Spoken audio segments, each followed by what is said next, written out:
Por 3 anos, Putin bombardeou cidades ucranianas, mergulhando-as na escuridão. Agora, as luzes se apagaram na Rússia.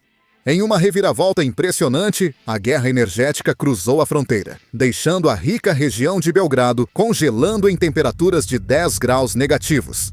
Mas a verdadeira história é a traição. O governador local se rebelou, exigindo publicamente que o Kremlin pare seu ataque à Ucrânia, porque sua cidade está sendo destruída pela retaliação. Putin está perdendo a cabeça por causa dessa declaração e está chamando o governador de traidor da Rússia. Essa é a dura realidade de uma guerra que finalmente chegou em casa. Vamos começar com as luzes se apagando em Belgrado. E eu digo isso literalmente. Dá uma olhada nisso. Não, das pessoas.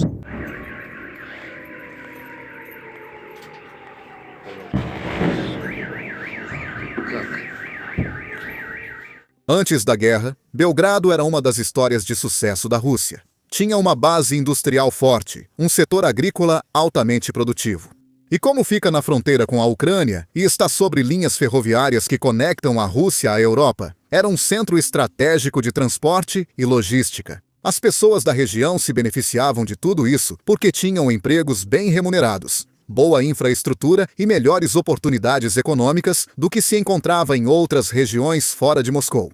Mas a mesma coisa que tornava Belgrado valiosa antes da guerra, a tornou um alvo agora. Sua localização fica bem ao lado da Ucrânia, o que significa que está a uma distância fácil de ser atingida. Toda vez que Putin bombardeia Kiev, a Ucrânia retalia e Belgrado é atingida. Nos últimos 2 meses, a Ucrânia tem atacado repetidamente a infraestrutura de Belgrado, como usinas, instalações de aquecimento e sistemas energéticos.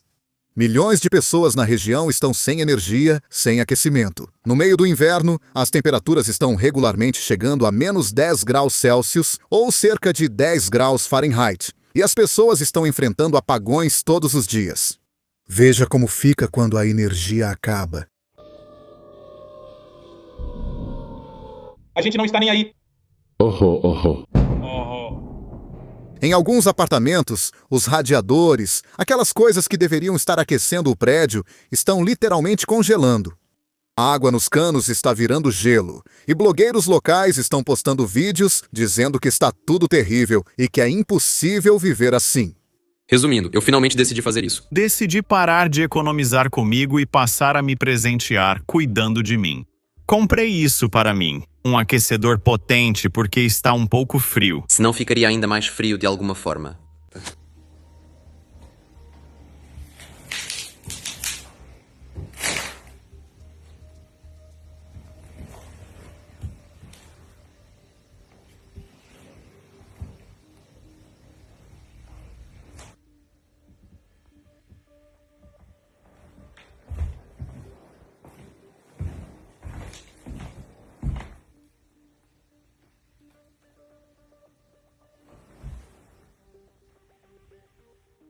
Mostro como sobrevivo em Belgorod. Com as recentes ameaças de mísseis, estou há 3 dias sem água quente, aquecimento e, às vezes, sem eletricidade. Teremos temperaturas de 15 a 20 graus negativos a semana toda. Aqui estão trechos de ontem. Cozinhamos essas coisas, mas não é disso que falo. Quero falar sobre isso porque não sei o que gravar. Ontem saí de casa quando anunciaram a ameaça de míssil e corri o máximo que pude. Nem percebi como cheguei à entrada do prédio. Foi assustador.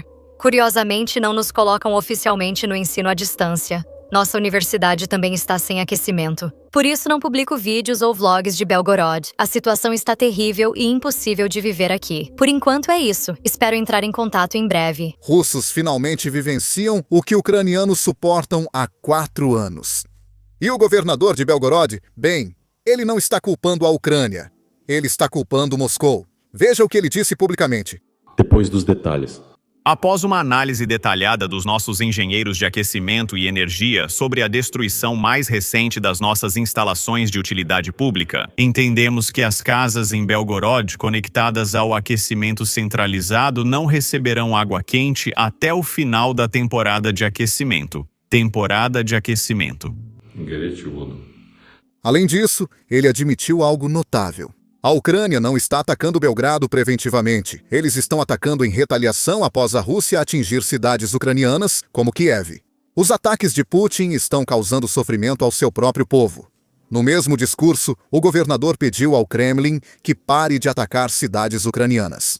Ele afirmou a Moscou que as defesas aéreas fornecidas não bastam para proteger a região. Essa declaração do governador fez alguns blogueiros de guerra russos perderem a cabeça. Aqui está um exemplo. O canal russo no Telegram, Kremlin Snuffbox, diz que é pior que um traidor. Segundo suas fontes no governo local, o governador de Belgrado quer mais defesas aéreas primeiro e só depois bombardear a Ucrânia. O governador fez essa declaração antes de anunciar novos problemas energéticos e uma evacuação parcial dos moradores de Belgrado. O governador afirmou que pediu repetidamente a Moscou para reforçar as defesas aéreas de Belgrado. Disseram a ele que isso era impossível no momento. Além disso, defender Belgrado é difícil. O território inimigo está muito próximo. Então, em um acesso de raiva, o governador disse: "Que nos deem defesas aéreas antes de bombardear a Ucrânia. Eles nos abandonaram e não podem nos proteger. A cada ataque contra Kiev ou outras cidades, somos retaliados. Eles não conseguem proteger o povo de Belgrado, então não deveriam bombardear ninguém." Por essa declaração, o propagandista russo o chama de traidor, dizendo que foi desagradável ouvir. Isso cheira a traição, o que é inaceitável, mesmo vindo do governador. Agora, é o seguinte: esse governador não é pró-Ucrânia, nem um governador que ama a OTAN. Na verdade, na Rússia, os governadores não são eleitos pelo voto do público. Eles são nomeados pelo Kremlin, ou seja, por Putin. Mas apesar disso, apesar de dever seu cargo ao Putin, ele está criticando o Kremlin, o que mostra o quão ruim está a situação em Belgrado. O povo dele está congelando, falta energia, e o Kremlin não pode ou não quer protegê-lo. Chamando-o de traidor não faz os radiadores funcionarem, não traz a energia de volta e não mantém os russos aquecidos. A situação ficou tão ruim que o governador agora está pedindo evacuações em declarações públicas. Em comentário público na quarta-feira, ele classificou o fornecimento de energia e aquecimento como extremamente difícil, crítico e prolongado. E ele também disse que a situação na região é quase catastrófica.